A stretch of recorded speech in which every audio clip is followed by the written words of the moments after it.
Madam, please unmute yourself.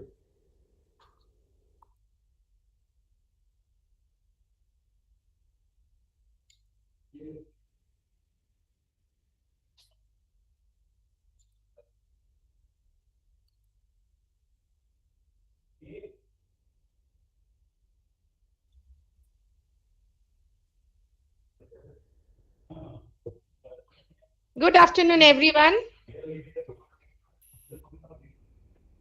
Am I audible now? Good afternoon, ma'am. Yes, audible. Welcome back to the 5-day STTP FDP on recent advances in intelligent systems and smart technologies for core engineering applications, organized by the Departments of Core Engineering and Basic Sciences of Bengal College of Engineering and Technology, Durgapur, in collaboration with the Institute of Engineers, India, Durgapur Local Center. Being present in the second half of today's STTP is indeed an honorable moment for BC. We are having with us our dear ex-student Sudhir Kumar, whom the world proudly recognizes today as Dr. Sudhir Kumar. I, Supriya Shahabonik, HOD, Department of English, would take this golden opportunity to introduce him to the virtual gathering.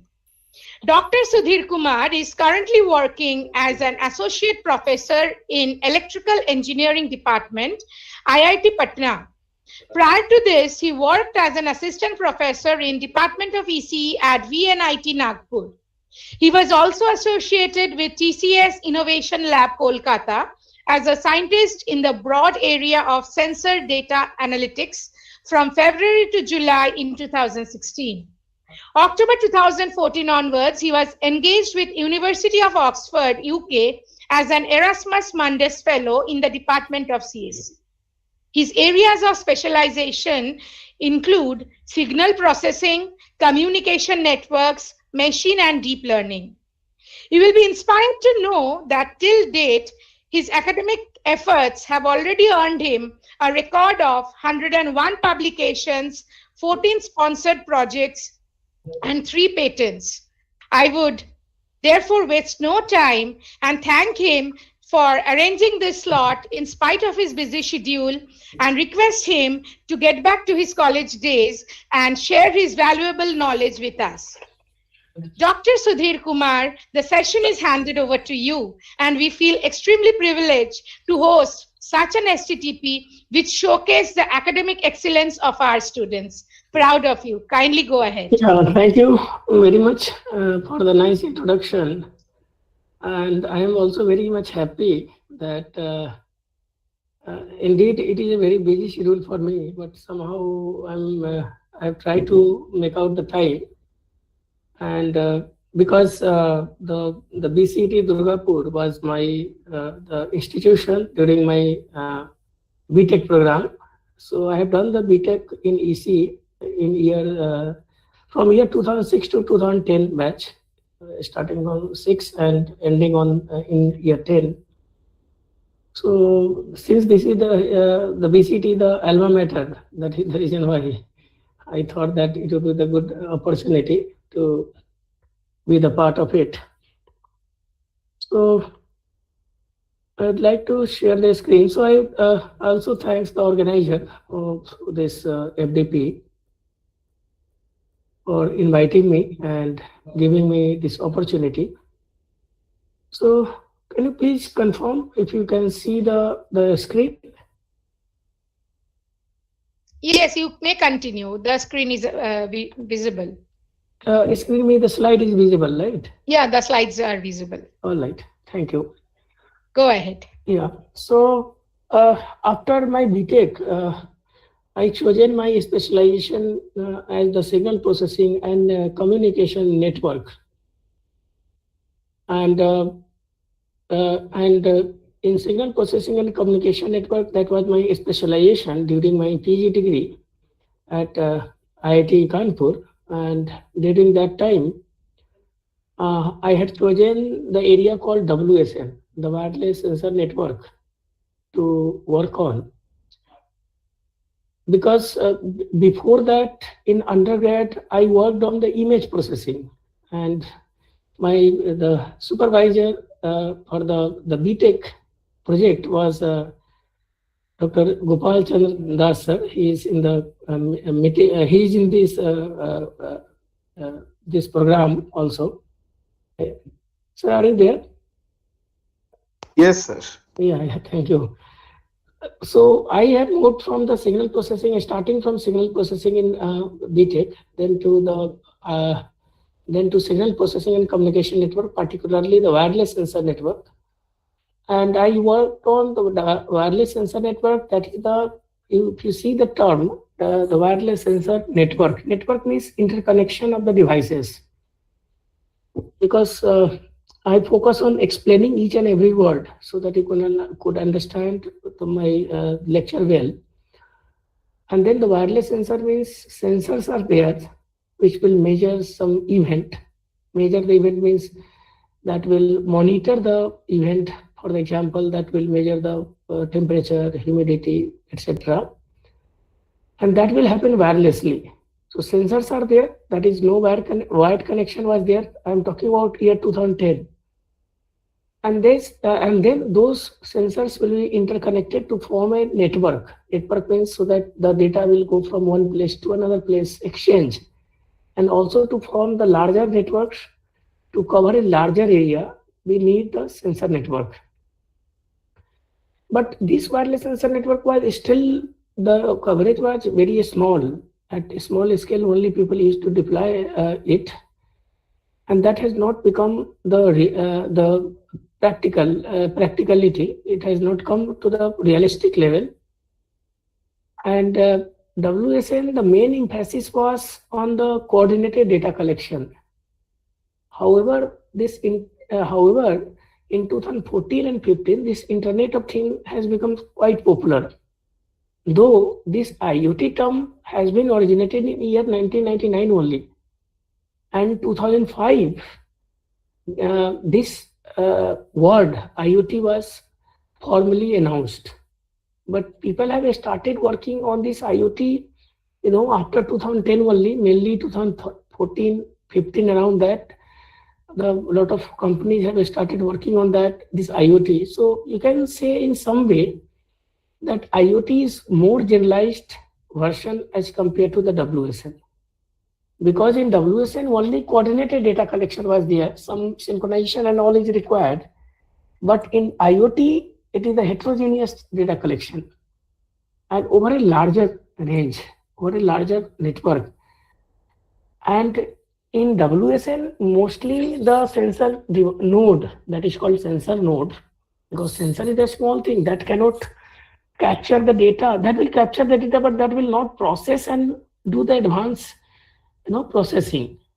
So those things have been introduced in Internet of Things. In the Internet of Things, our daily life devices, for example, the smartphone and all, had started becoming popular around 2015 because of the very cheap availability of the data. Earlier, the data was very costly, right? And then the laptop, any device. Nowadays, you see that the cow also has some tag is there that is embedded in their ear for the tracking purpose. So those things have come. That means in IoT, a lot of things has become the part of it. So I moved from WSN, first signal processing, the image processing particularly in my BTech, to WSN in my PhD, to IoT when I started my career as the scientist at TCS Innovation Lab and subsequently the assistant professor at VNIT Nagpur. And during my Oxford University also, I worked quite on this IoT thing. And initially, I was working on the classical computing. Classical computing, where you know that it is related to the digital electronics, where you will have the binary 0 and 1. All your data we represent nowadays with 0 and 1, and that is processed by our classical computer. that we are using currently. But in lately, in around 2020 and all, though this quantum has come a long back, but theoretical quantum algorithms around year 1996. But this had the genesis way back in the Einstein time only. But in the last 5 years, this quantum computing has become popular because of a lot of investment from the private player as well as the government, including our Indian government also. So instead of having just 0 and 1 in classical one, in quantum, you just think like a ball, a sphere. And 0 and 1 will be simply the north and south pole of the ball. But there could be infinite point on the surface of the earth, a sphere actually. That means there could be infinite state in quantum. And then after you do the measurement, this infinite state, any point on the sphere will be collapsed to either the north pole and south pole. That is essentially your 0 and 1. That is actually your classical computing. You see, so our result is quantum, classical. Processing would be quantum, or the way of generation of the data could be also quantum. And using quantum, what could be the benefit? Benefit would be that the complexity that we could not run on our smartphone, that is called the resource constraint device, complexity will be order of n square. If you know the DFT from your DSP course, there you know that we calculate the computational complexity. Computational complexity is number of addition and multiplications. That is also called FOPS, floating point operation per second. So that should not be a very large number, order cube, or the n square and all. But using the quantum computing, the state will be the entangled one. Means you will be in the superposition. State will be in the superposition of multiple states at the same time. And when you do the measurement, you can do the multiple computation in one go rather than going sequentially in the classical computing. That is the reason why in quantum computing, complexity become, let us say, the quadratic, square root of n. That means even for the huge volume of data, you can easily do the computation using the quantum computing. Like for breaking the RSA algorithm. RSA you might be knowing, that is the encryption algorithm in computer network. For the normal computer to break this RSA encryption that is used, even in the banking system, it will take 20,000 years. But if you try to break using the quantum computing, it will be broken in 20 seconds only. That means we need a paradigm shift in the computing from the classical computing to quantum computing, and the algorithm will be different, and the computer also would be different, and the IBM and all has IBM, Google, Microsoft, they all have come up with their prototype of the quantum computer. And you also can get the free access of 10 minutes through those. Some of them are free also, some of them are on paid basis also. So those could be used. And here I'm using this quantum computing, quantum algorithm in particular, for solving the problem of IoT only. So my original problem remained the same related to WSN and IoT. There I had the expertise, but that we are solving using the quantum computing, classical computing, machine learning, deep learning, etc. Okay, so this is the background. This is the just discussion about the first, the title of the first slide. Now I will get into the details, the intricacies of this IoT. So I hope everything is going well. The slide and the voice and all, you can see it, right? Can you just confirm? Yes. Yeah, thank you. So this, coming to the second slide, introduction to IoT. As I said, this year, the year 1999, Professor K.V. Nastan, he has coined this term Internet of Things. And in 2005, this term was formally introduced by ITU. ITU might be knowing, those who are from the EC or computer science background, International Telecommunication Union, in the Internet report. And after that, you can see the self-driving car launched by Google, smart home, smart Google Glass. Now, there's the IoT integration is we are talking about, especially how do you integrate the AI, artificial intelligence, big data, blockchain.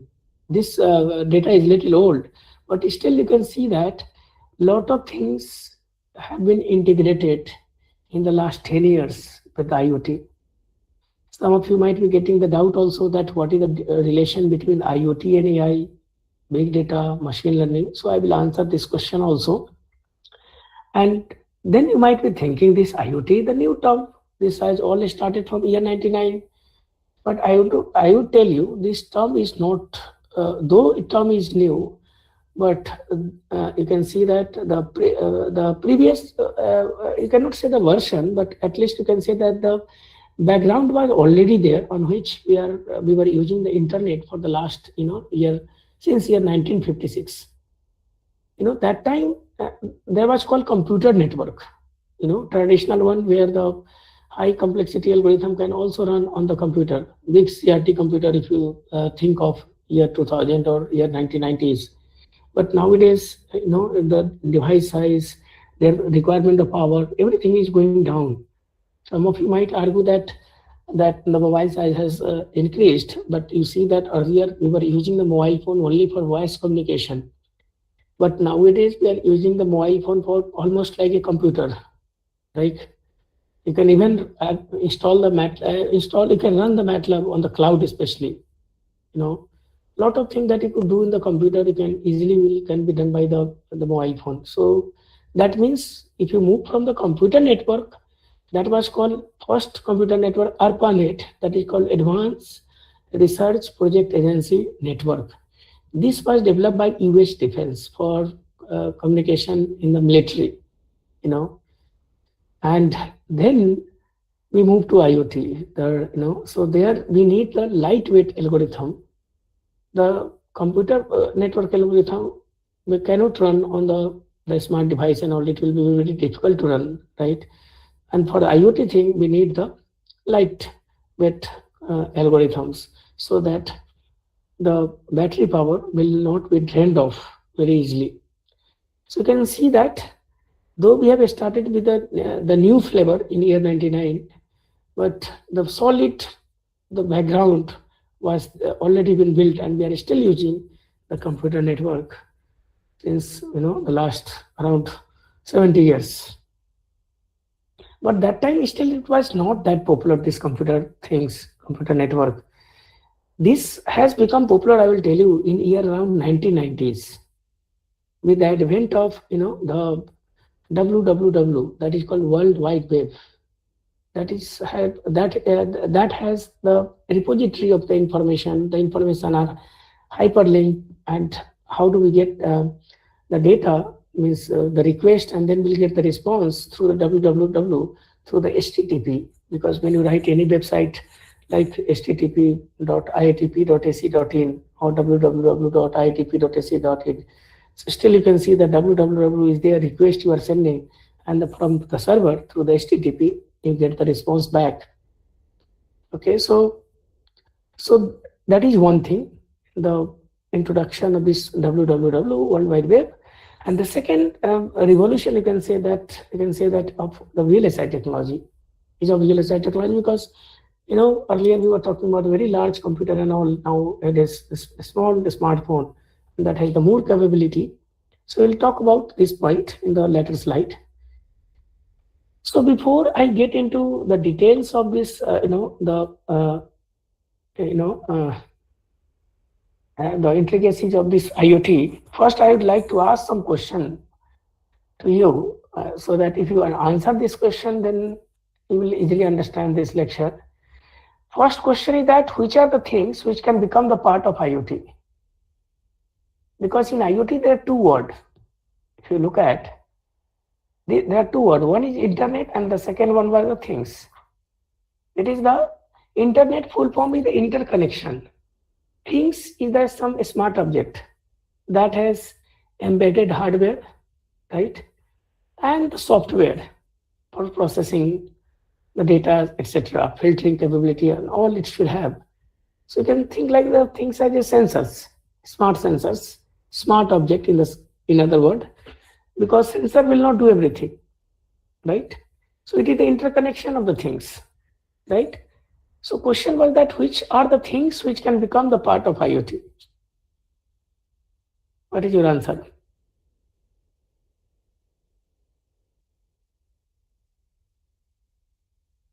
Smart devices. Yeah, smart devices. And nowadays we are talking about any device, any device. We are talking about the smart vending machine, coffee vending machine, a smart home. We talk about a smart TV, a smart laptop, a smart classroom, a smart plant, a smart element, animal. Everything we try to make it a smart. And how do we make it a smart? We we have some sensors, some kind of sensor that is called things that will collect the data, process it, and take automatic decision. That is very much important. There should not be involvement of the human, right? That means in IoT we have in general 4 layers we have. We have at bottom layer we have the device layer, where we have the sensors, actuator and all. That is basically the instrumentation thing. Those who are from the instrumentation background, they can easily understand that. And then at the next layer, we have the network layer. Network layer means interconnection of the devices and the gateway to form the larger network. And then we have what? The middleware services computing. In computing layer, all this computation of the data and all will happen. And that computation will be done by the AI. That can be done by deep learning. That can be done by machine learning. That can be done by quantum computing. Now you can understand that what is the relation between IoT, AI, ML, DL and the quantum computing. And then finally on the top you have the application layer where you will get the user interface. You just think like the human brain. In human brain also, human body, we also have the 5 sensors. Do you agree with this or not? Nowadays we talk about we have the 6th sensor also, 6th. That is called 6th sense. That is the touch. We have our eye, we have our ear, we have the skin, we have the tongue, right? So those are the part of what? The sensors. It is similar to the sensors that will sense the event, like whether you are feeling hot, cold, right? Or whether you are feeling hungry or not. So those will be done by sensors. Once sense data has come, then it is transmitted to our brain, and brain processes that information, right? So brain is like your AIML real. IoT can think like the human body in simple words, okay? And then you take action, right? Whether if you are feeling hot or cold, you can set the temperature accordingly, or of the AC, or you can turn on the fan, or you will go outside where you will get the air and all, or you can open the door. And that action you take with your hand, right, or the foot and all. So that can act like the hand and the foot will act like the actuator. It will take some mechanical action. Many people think that sensor actuator sits side by side. It is the same thing, but it is not the same thing. It is a different thing. Job of sensor is just to collect the data. Job of actuator is to take action based on the decision, right? Let us say your brain thinks that we have to go outside. So what do? You come into mechanical action. You go and drive the car, right? So that means answer will be anything and everything. Be it a building, car, people, animal, tree, plant, anything can become part of IoT. In one of the conference, ComsNet, that is a good conference of the network in India, and once we got the best poster paper award, and instead of getting any memento or cash award, what they have given us that one smart plant. Smart plant is there means we are in Patna, but that plant was there, in the Maharashtra somewhere. So they have grown some infertile land with the fertile one, and then they have grown some plant, and from here only by login and all, you can see the growth of the plant and all, remotely, right? So that means anything can become the part of IoT. What are those criteria? What are those elements that I will talk about? Second is that what is a smart in a smart X? X could be a city, health, agriculture, grid, etc. Every day we tell that is smart. We call somebody is smart, right? What is the meaning of a smart?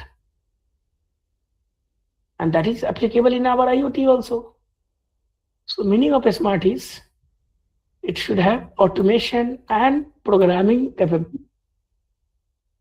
That is the meaning of a smartness, right?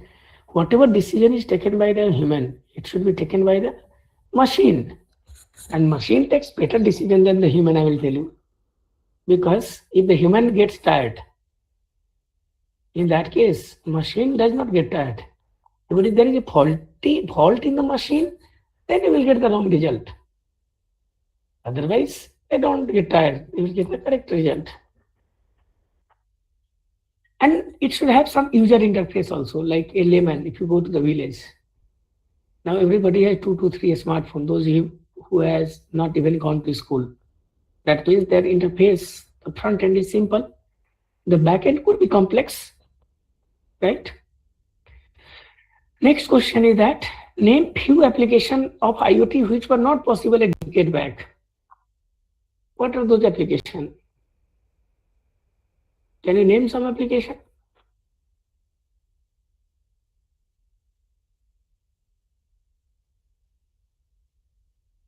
For example, simple example, the smart lighting in the home.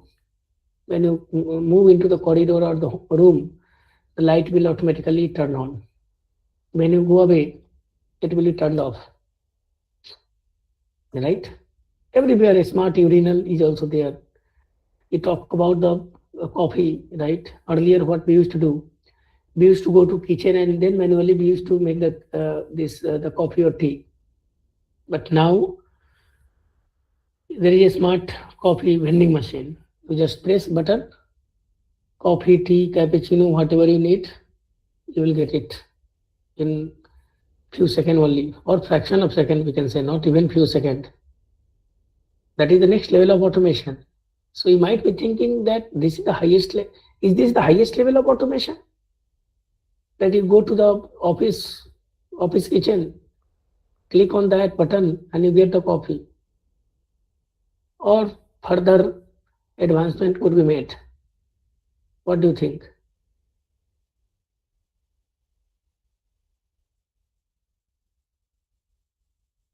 Do you think that it is the end of the automation? You go there and collect the coffee? The answer is no. Because still you have to go there and collect it. So there will be some humanoid, some robot, right? Some conveyor belt, something like that will deliver the coffee to your table. Is this the highest level of automation? The answer is again no. You can further bring, you don't have to even press the button. Using your brain signal, EEG signal and all. If you need the food, you need the coffee, you need the water, automatically coffee will be processed and it will come to you. Right? Even you can think further, it is still not the end. That you may not have to think also. Automatically, by naturally, if you feel hungry, even though you don't have to think that you have to eat food or you have to drink water, it should come to your place. Though there could be some other side effect. I'm not getting into that. I'm talking from the technology, from the good point of view, right? You know the technology both curse and boon, right?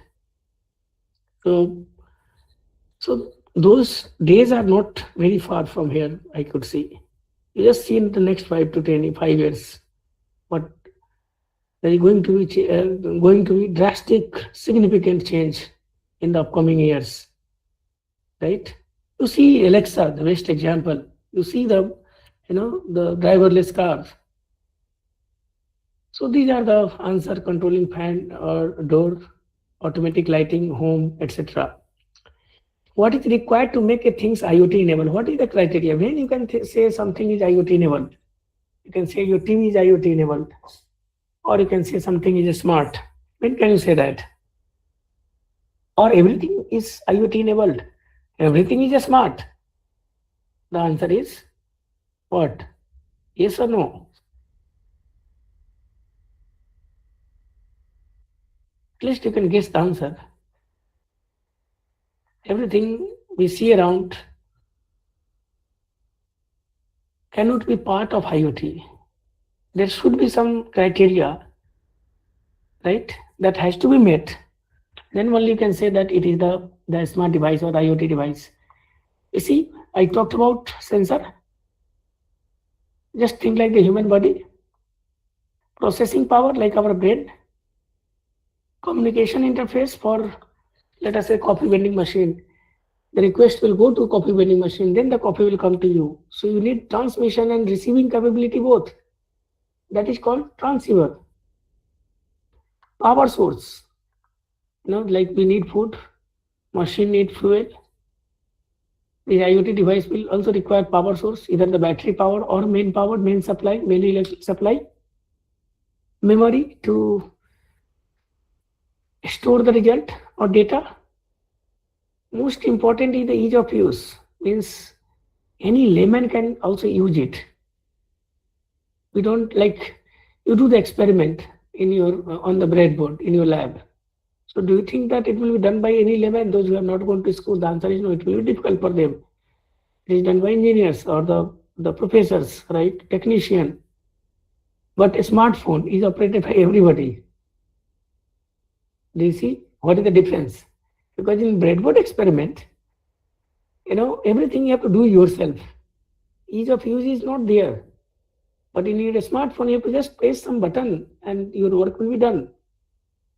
And many people think that if something gets connected with the internet, it is a smart thing. Answer is no. Your TV also gets connected to internet. It is a smart TV. The answer is no, unless it has some sensor, it should take some of your voice, right? It should process, it should automatically change the channel when you go near to your TV, right?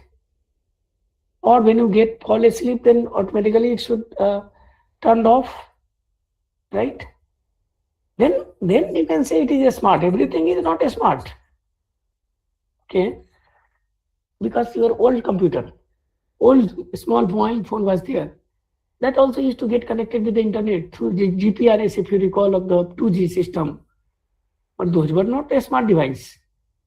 But those used to get connected with the internet. Right? So after having a look at this slide, you will easily understand the rest of the part. Because this slide answers the most of your question or the doubt. Now, in IoT, as I already said, there are 4 layers, and in those 4 layers, you need some component. First component is sensors. We have already talked about to collect information. We have already talked about software to analyze the data. MLDL will come into the picture over here. MLDL. And then there is something called the internet connectivity that we also talked about for communication and receiving purpose, notification purpose. But only thing that we have not talked about is the identifier. What is the meaning of identifier? It's just like your the PAN ID, Aadhaar ID, or employee ID of your organization, or a student has the roll number, right? Same way, sensor should also have some identifier in terms of the IP address and the MAC address. IP address is the logical address. You can think like a PAN ID. It's not the PAN ID, just analogy I'm telling you, comparing. And the MAC address is the hardware address. It is like your Aadhaar address. Okay, IP address can be changed. MAC address will be inbuilt. In MAC address also there are 48 bits, 16 hex digit. And first 24 bit is called OUI, Organization Unique Identifier, that is given by the INA, Internet Assigned Number Authority. That means you have to purchase the first 24 bits. Like for the Dell system, only the first 24 bit they have to purchase the Dell. Dell has to purchase that organization. Rest 24 bits will be assigned based on the serial number, counting from 00 to all FFF. Those who know hex digit, they must be knowing it. That means one is OSN, organization specific serial number. That may be locally unique. Means for the two different devices, OSN could be the same, but OUI makes it different entirely. Right? Just think like you have some number 1020 for the moment. Just decimal I'm taking to make you understand 1020. And then I will give you another number 3020. So you can see that 20 is same, half of the part, OSN. But the first half is different. Entirely both are two different numbers, 1020 and 3020. So here also we need IP address or the MAC address. In IP address also, you know that IPv4 and IPv6. There was IPv5, but we'll not talk about it. IPv4 is 32 bits long and IPv6 is 128 bit long. You can calculate how big the number is, how many unique address you will have if you have 32 bits. You know, from basic computation, it will be 2 to the power 32. That will be equal to 4.3 billion. 1 billion means 100 crore. So approximately 430 crore you will have. Do you know, as per the Cisco report, how many devices we will have in the IoT? By 2030, we will have 20 billion to 50 billions of device. IoT device, because everybody nowadays 3-4 smart devices. And how many unique addresses you have? 4.3 billion. That is a small number. That means you cannot cater the unique address to each of the IoT device. That is the reason why people have gone with the IPv6, that is 132 bits long. That number will be very huge, 2 to the power 132. That number will be in the order of 34. 3.4 into 10 to the power 34. We have the computation in upcoming slides. How big this number is, we'll visualize soon. Okay. So roughly you can understand that every sensor has to be given some ID. Like if I tell you that this is the sensor, if I don't tell what is the location, what is its ID, and I will simply tell you the temperature is 30 degrees centigrade. I will not tell you the location, I will not tell you that where the sensor has been deployed. This does not make sense. Temperature of which place? So if you give the unique address or location at least, or you know that this particular address you have deployed in some place, for example, Durgapur or Patna, that you will come to know, right? So identifier has a very big role to play in IoT network. So this is the 4 layer I was talking about. Device layer, collection of the data, gateway, interconnection, network will be formed in the network layer, service platform over here, management and service platform, AI, ML, DL, computing layer, that is called middleware, and application layer, that is called the application layer, where you will get the user interface. So we need the sensing, addressing. This we have already talked about at great length in the introduction only. So you can see that this is the mobile device explosion. It is the traffic. Like you have the traffic on the road. Now we have the traffic in the air, in the channel, right? On the spectrum. I'm becoming more and more technical, right? Simple word, it is called air, right? And you see the growth of this, the traffic, the smartphone data traffic. 1.74 exabyte per second to 18.24. There is a 18-fold increase in the, smartphone data traffic. This data is still old, 2014 to 2019. If you update this number has further gone up. And the exa means what? 1 exa means 10 to the power 18 byte per 10 to the power 18. And 75% of traffic comes from only a smartphone. If you recall, earlier we were using 1 GB data per month. I'm just telling you the story of 2014. or around 10, 12, 11, 12, 13, like that. But now, how much data we consume every day? Earlier 1 or 2 GB per month. Now you are consuming 2 GB per day. Still you are not happy. The question is that what is the reason for this increase? First is obviously the population. And the second one is the data consumption per user that has also become multifold. Earlier we used to have hardly a mobile phone in our home. Nowadays everybody has 3 to 4 smart device, phone, tablet, laptop, smartwatch. Everything is smart shirt. Everything is nowadays smart. All right. Now I also talked about the VLSI technology, very large scale integration. I will not get into the VLSI thing and all because those who are interested they can further look into it. As per the Moore's law, the computer should be as powerful as the human brain in 25 years, and that has met. You can see one best is the ChatGPT. You see, though there are drawback also, the bad point also, but it is trying to become more competent or equal competence with the human. Human can take 2 days to solve the problem. The machine will solve the problem in 1 hour. Price of the transistor is decreasing 50% every year. Earlier you could buy 100 transistor at $150. Now you can buy 1 million of transistor in just 8 cents. 1 million means what?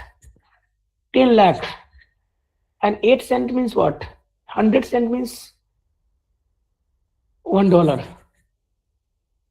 Right? And the transistor size, you see, that is taking the atomic level. Right? This data could be also updated. Price is also you could update. Okay. So you should thank this VLSI technology also. IoT is the interdisciplinary. That's what I'm trying to tell you. It is not only computer science, not only electronics engineering, not only mechanical engineering. Right? People talk about IOBNT also, Internet of Bio Nano Things. There also we have worked on it for quite some time, IOBNT network. Like drug delivery, target drug delivery inside the human body through the blood and all. So their chemical engineering will also come into the picture. Nowadays, for measuring, monitoring or measuring, strength or the health monitoring or the breath and all, IoT sensor is used there also. That is the reason why I am telling you that it is, it is interdisciplinary, and the size of transistor earlier, when we used to be there, the space was very large. This size is becoming very even smaller than your thickness of your hair.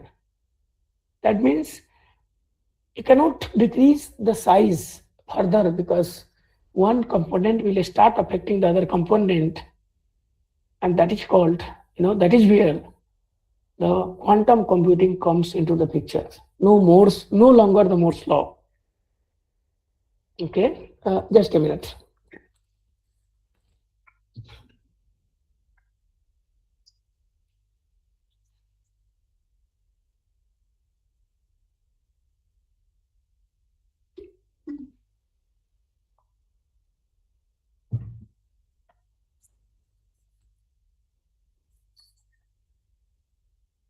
So I hope you can understand, and if you have any doubt, you can ask. Feel free to ask. My session is to be interactive, but here people are not communicating. Okay, so it is a transmitter. I am the transmitter. You are the receiver. Both can talk bidirectional. Now I'll talk about the things. I hope you can hear me well and you can see the slide. Can you please just confirm? Sometime there is a failure and I'm keep on talking. Can you please confirm? Anybody? Yes, sir. Your screen is visible. Thank you. Now the question is that which are the things which can control, which can take mechanical action? This answer I already told you, the actuator. Again, it comes from now mechanical engineering, right? And what is the actuator? Just the basic definition. Some motor is there that will take some action that converts the energy to, you see, takes a source of data or energy, convert the data energy to motion. This word is important. Like opening the door, if the temperature goes above 25 degrees centigrade, sensor will sense the temperature. Processing and decision will be taken by AI, ML, DL, quantum computing. Who will take mechanical action? Opening the door, turning on the fan, turning on the AC, that will be done by actuator, in simple words. Rest thing network, ability to communicate, sensing, actuating, unique address, everything, notification control, I have already talked about. So I'll go little now faster also. What are the part component of a sensors? This is the environment that will be sensed by physical signal, that will be converted to electrical signal, sensors, transducers. I will not get into that. And so sensing element is there. Then microcontroller is there for data processing, filtering capability. And then transceiver is there, means it will put the request, send the request, and it will receive the feedback also. That is called together, transmitter and receiver together is called transceiver. This comes from communication background.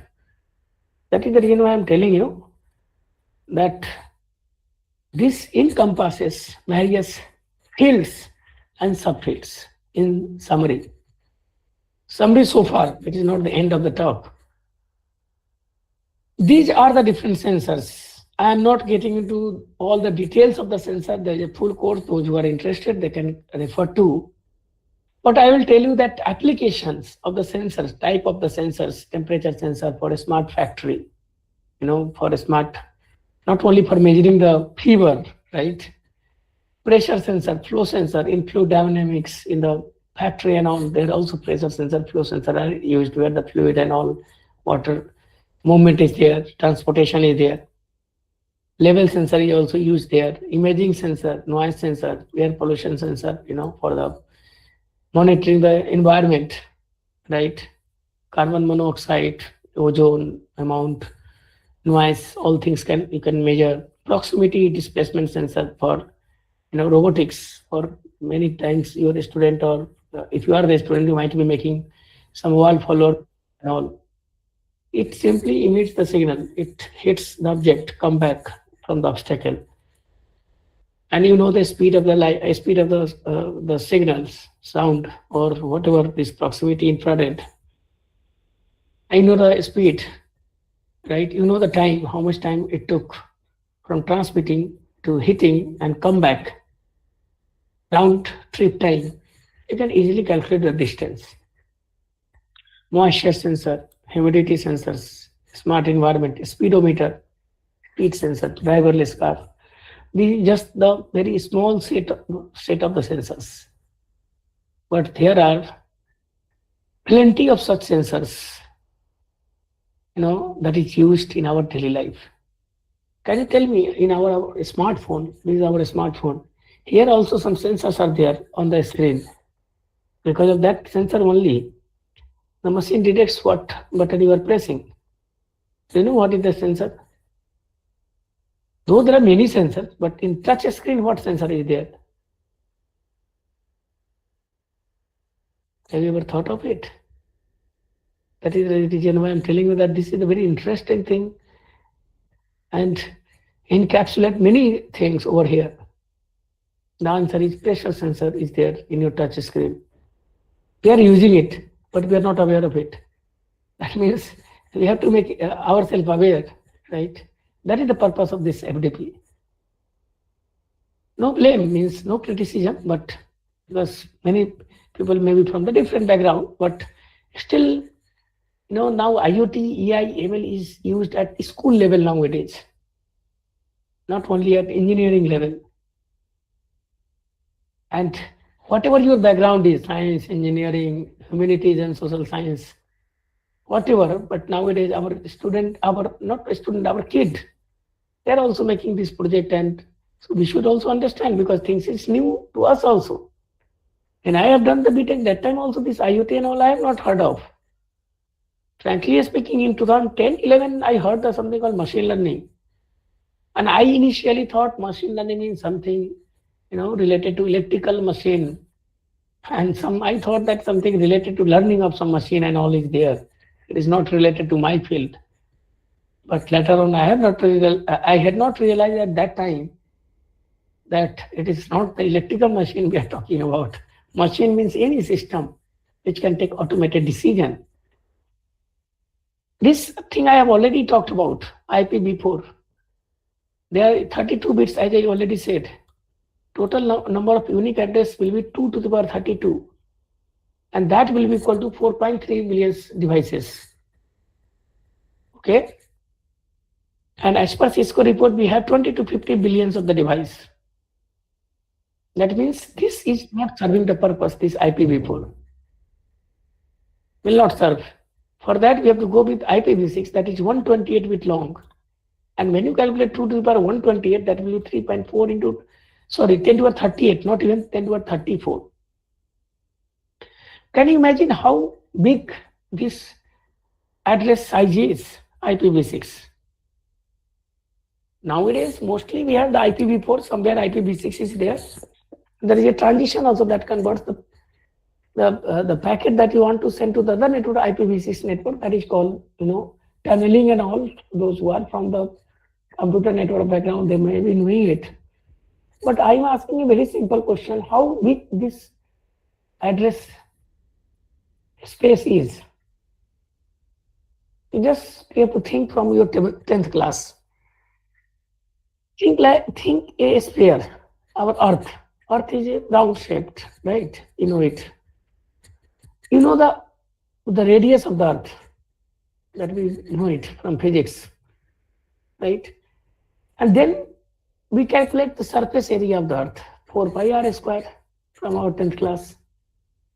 And if I assume that in every 1 centimeter square area, there is one person. I am assuming dense population. You might be wondering, in 1 centimeter square area, how come there will be one person?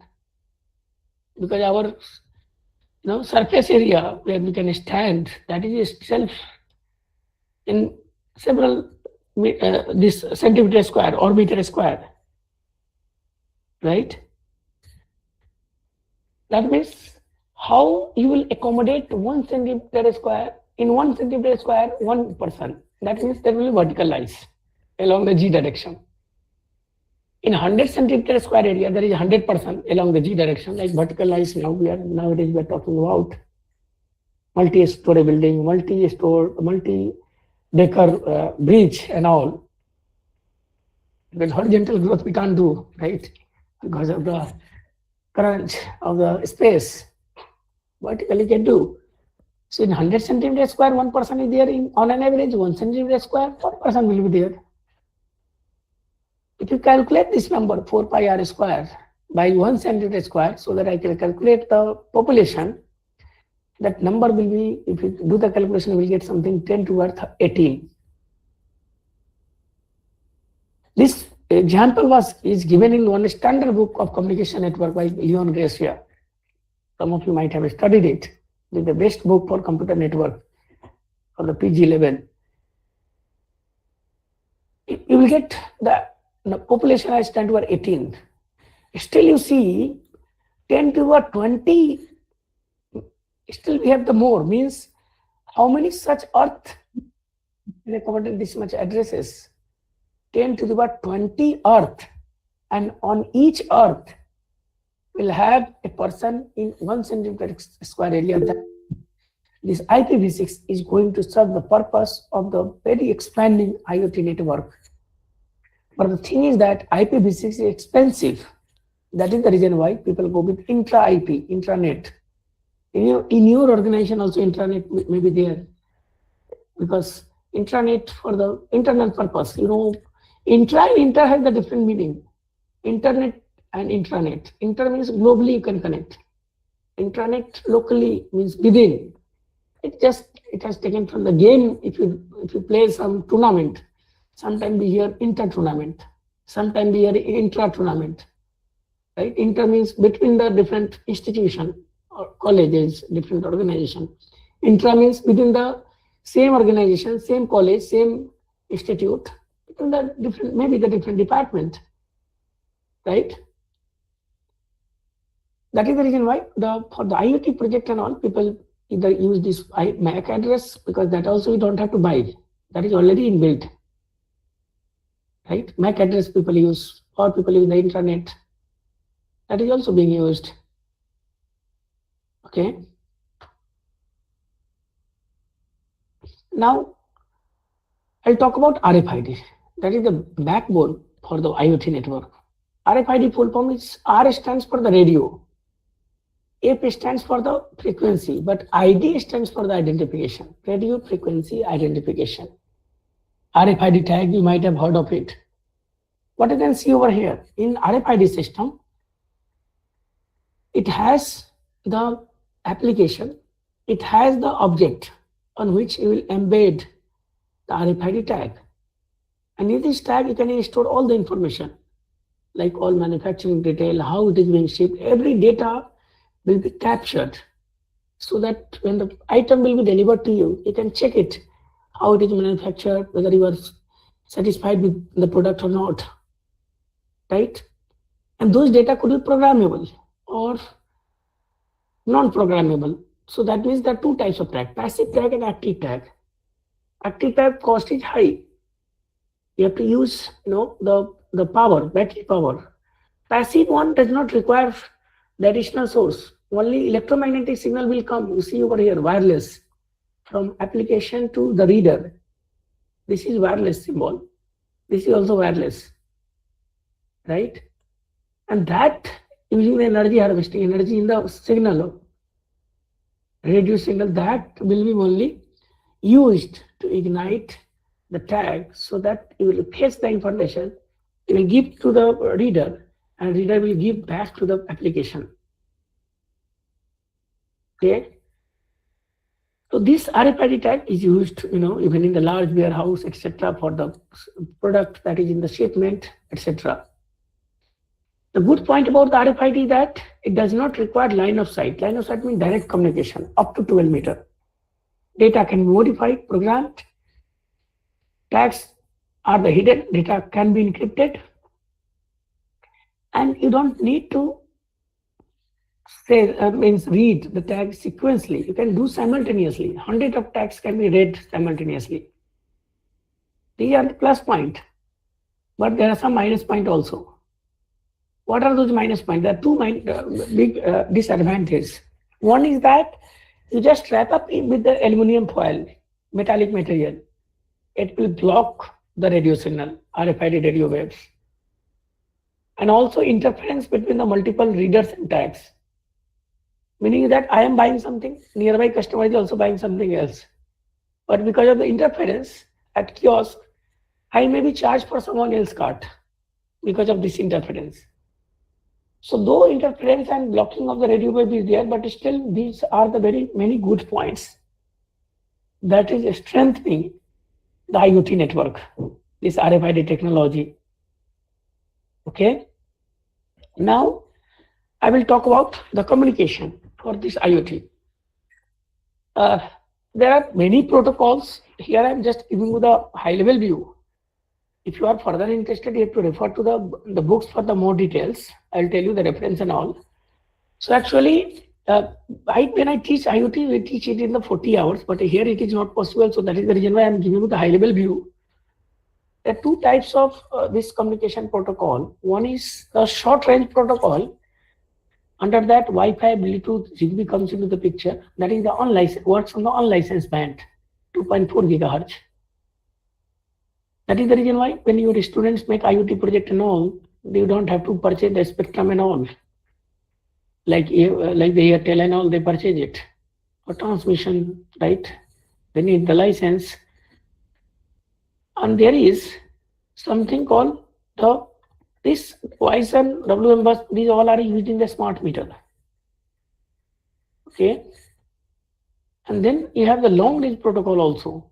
LoRa protocol, long range, Sigfox, narrowband IoT.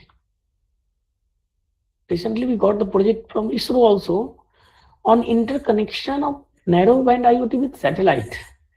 See how interesting this idea is for the larger coverage, right?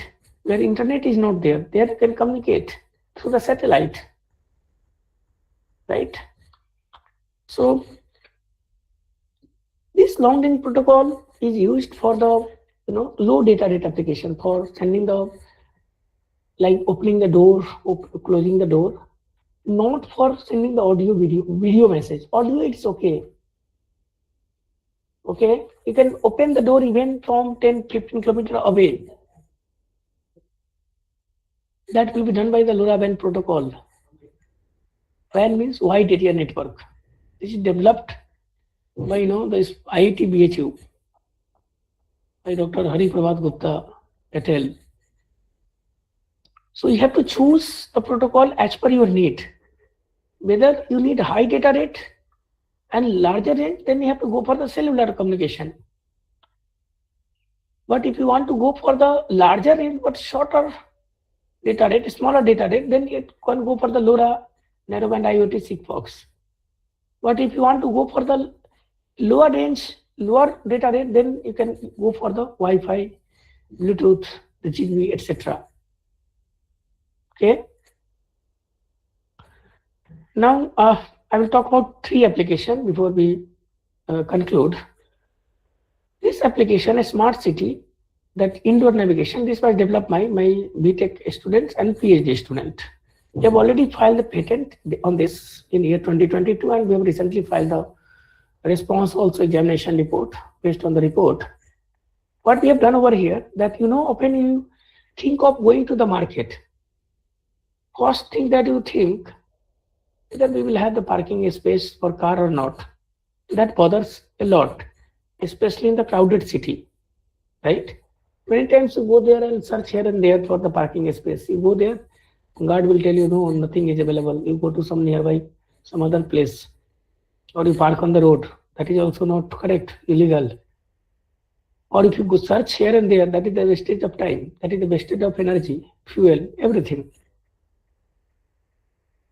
So we thought of using indoor navigation, because that in outdoor environment GPS works pretty well. For indoor, many times when you book the Ola cab, the Ola is parked somewhere nearby, your neighbor's apartment, and they will tell, when you call them, they will tell you, sir, main pahunch gaya hu.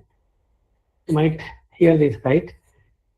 When you come outside the apartment, then you see that nobody is here, then you see that he is standing somewhere else. Why they are standing at somewhere else? Intentionally or unintentionally? Obviously, it is not intentional. It is unintentional. Not unintentional. It is because they are using the GPS. GPS is the global positioning system for finding the location. And for outdoor environment, it is pretty it works pretty well. But for indoor environment, because of constructive and destructive interference, power is will be either zero, maybe zero, or even become double also. There are 2 paths, because you know that from your physics that if there are 2 signals that is out of phase, net superposed signal will have the power 0, right? Or even constructive interference, when they are added in phase, then the power become double, triple, as many times as you add. So that is the reason why you are getting the fluctuation. You can measure the received signal strength on your mobile phone also by going into the setting, and the same setting that is measured in dBm. So we thought of not using the GPS. We thought of using the RSS, received signal strength, that is available from our Wi-Fi, wireless fidelity system. You know that if you go near to the Wi-Fi, that you may call them, some of you might be calling the router, but that is not router, that is the Wi-Fi access point. router is used at the network layer to connect the different networks. So when you go near, then you will receive as high as power as minus 30 dBm. But if you go up far away and away, then the power will be further go down. That means you can model the receive power as a function of distance, and you can calculate the distance. Okay. And that expression we already have freeze transmission formula, but that is only for open space. Indoor environment things are more complex. Here I have developed some complex exponential model, that is called compartmental model in my PhD for radio propagation model. So we have used this one, though RSS means the received signal strength, but there is a fluctuation in the power because of the interference, constructive or destructive. Then we have used the geomagnetic field strength also. Geomagnetic instead of GPS. Geomagnetic means Earth magnetic field is actually constant in some microtesla.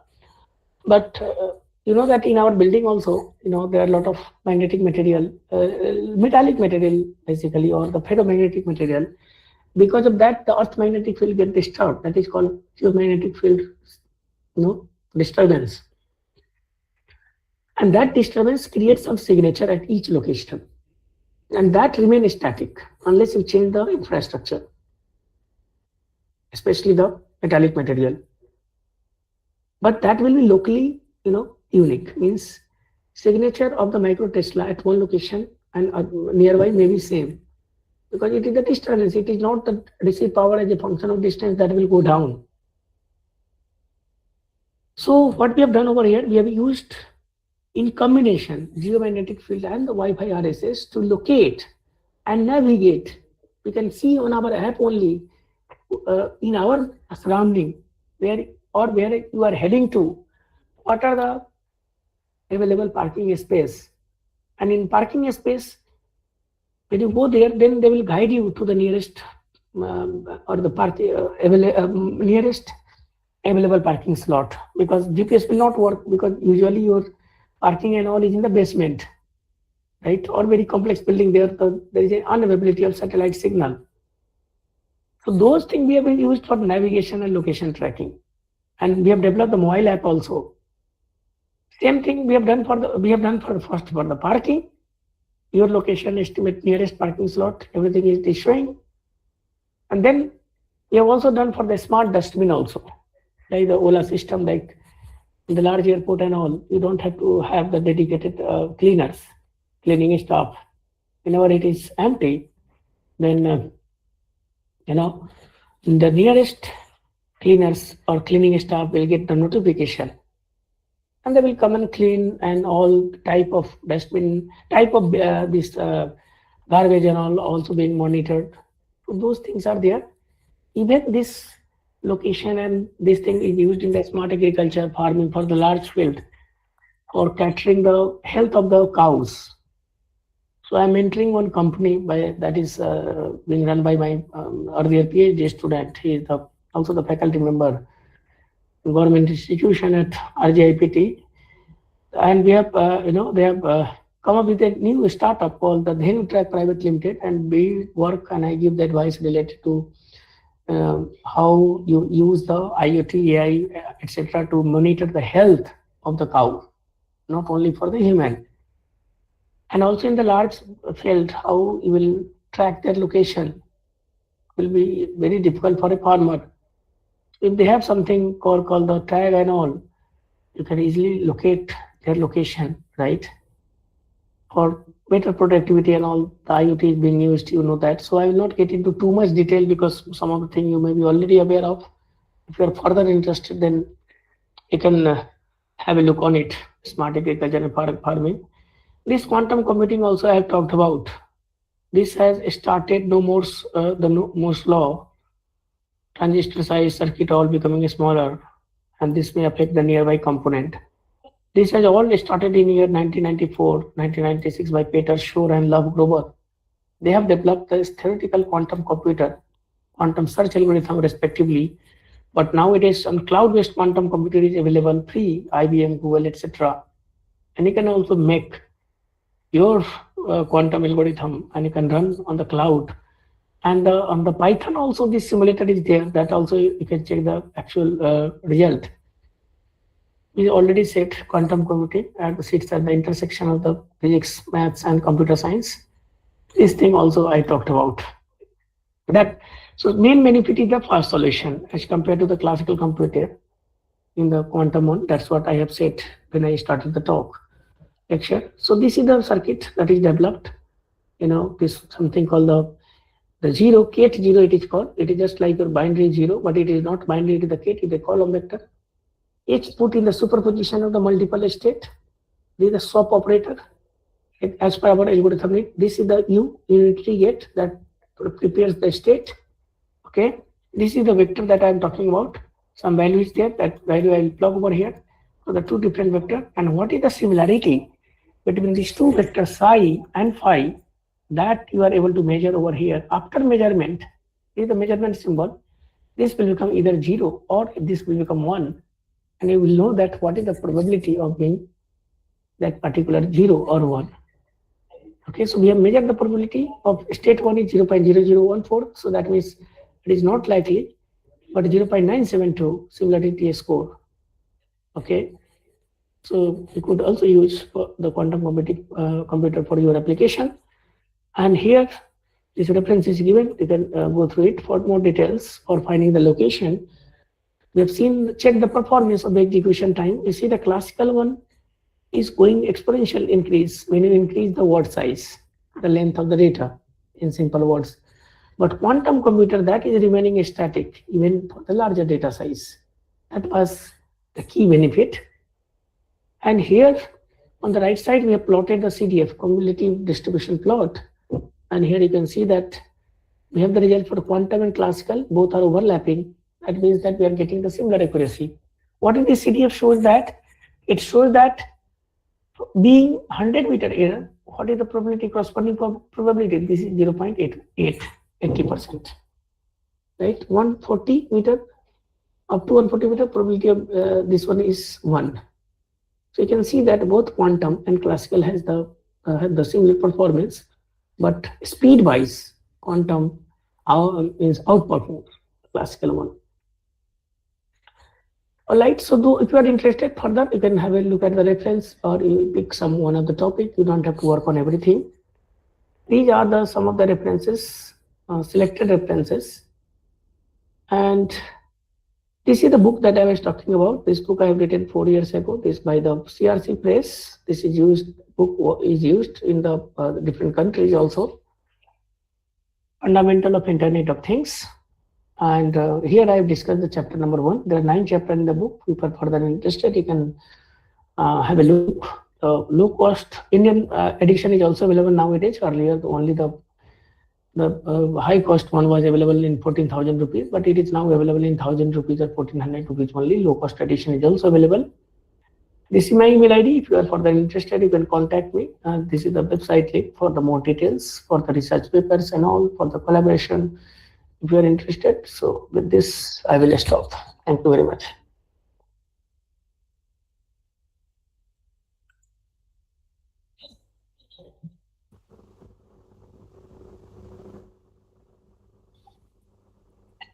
Once again, thank you. It was a very enriching session for all our students.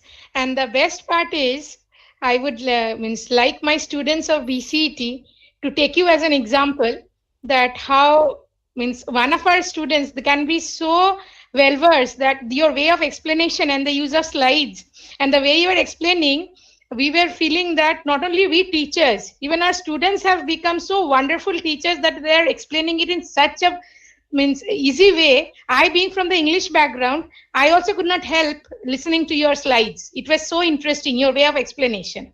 And going to the technical part, our students are highly enriched, and we want more offline sessions from your side so that you come down to your college once again. Yeah, thank you. And I would like Director Sir, our Honorable Director Sir, Professor Dr. A.C. Ganguly, to applaud your success and have a communication with you regarding Namaste.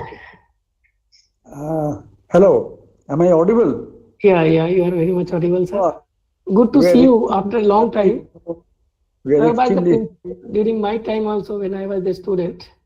yeah, And yeah, sir yeah. has given me the topper award also twice at BCT in the on the I think on the foundation We day. are, we are, we are very proud of you.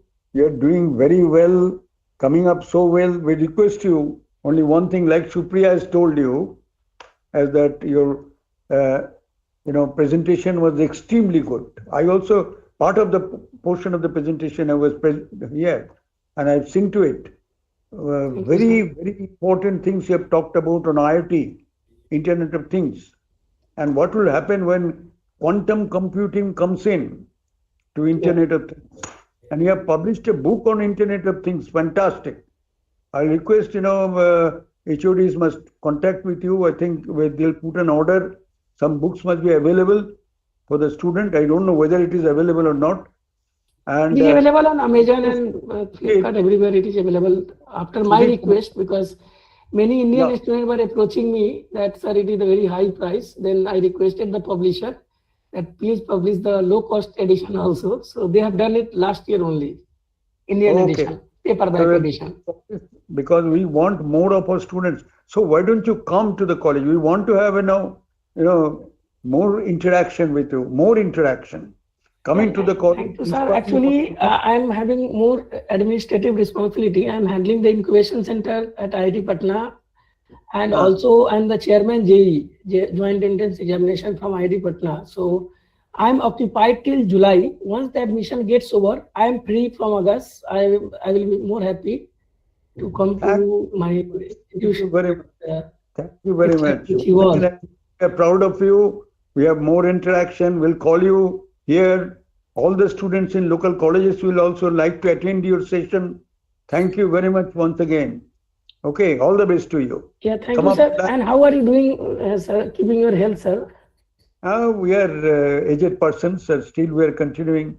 Okay, looking after the things. So we'll be very happy if you come and address our students and interact with our students and faculty. Okay, inspire them.